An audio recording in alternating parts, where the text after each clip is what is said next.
Fredrick Winslow Taylor, March 20, 1856 March 21, 1915, was an American mechanical engineer who sought to improve industrial efficiency. In 1874, he became an apprentice mechanist, learning factory conditions at the grassroots level.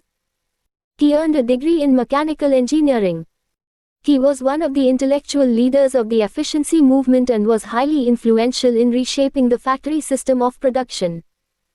You must appreciate that he belonged to the era of the Industrial Revolution characterized by mass production. Lifetime: March 20, 1856 to March 21, 1915. Profession: American Mechanical Engineer. Education: Degree in Mechanical Engineering from Stevens Institute of Technology in 1883. Positions held: 1. Apprentice machinist in 1874. 2.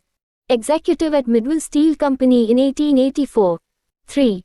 At Bethlehem Iron Company in 1898, which later became Bethlehem Steel Company. 4. Professor at Tuck School of Business founded in 1900. 5. President of American Society of Mechanical Engineers from 1906 to 1907. Writings: 1. The Principles of Scientific Management, series of articles published in The American Magazine, during March-May 1911, later published in book form. 1. Concrete, Plain and Reinforced, in 1906. 2. Notes on Belting, in 1893. 3. On the Art of Cutting Metals, December 1906. 4. A Piece Rate System, in June 1895. 5.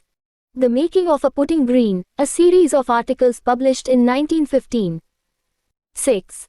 Not for the Genius but for the Average Man, published in The American Magazine, in March 1918. Adapted from www.wikipedia.org and www.stevens.edu Library. Fredrick Winslow Taylor, founder of Scientific Management Movement. 20222. The following extracts are taken from Taylor's testimony before the U.S. House of Representatives Special Committee in 1912 and also from his most important work, The Principles of Scientific Management, published in 1911. Scientific management requires first, a careful investigation of each of the many modifications of the same implement, developed under rule of thumb.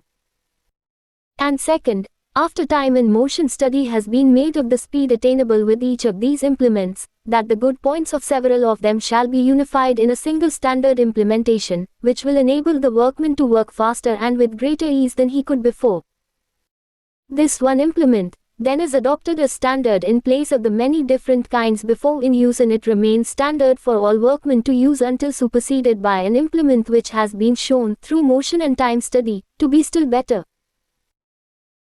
Scientific Management, page 119. The main elements of the scientific management are, page 129 to 130. SciMGT: Time Studies, Functional or Specialized Supervision, Standardization of Tools and Implements, Standardization of Work Methods, Separate Planning, Function Management by Exception Principle, the use of slide rules and similar time-saving devices, instruction cards for workmen, task allocation and large bonus for successful performance, the use of the differential rate, mnemonic systems for classifying products and implements, a routing system, a modern costing system, etc.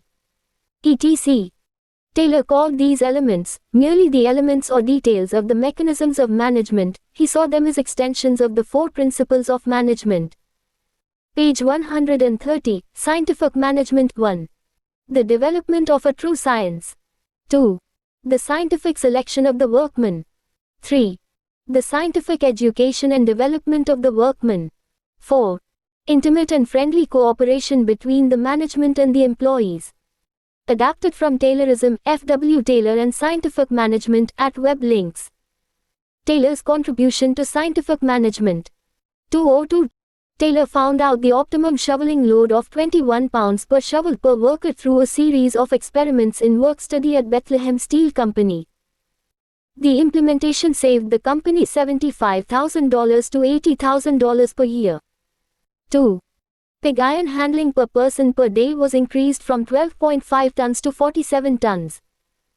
This also resulted in the wages increase to laborers by 60% but also savings to the company on account of less number of laborers from 500 to 140.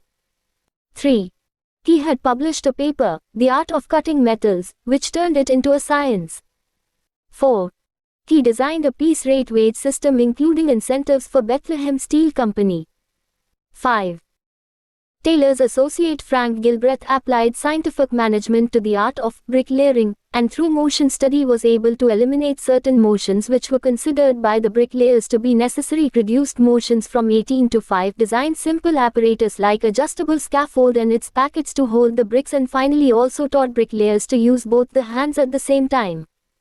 This is a classic example of application of scientific management to the simple art of bricklaying.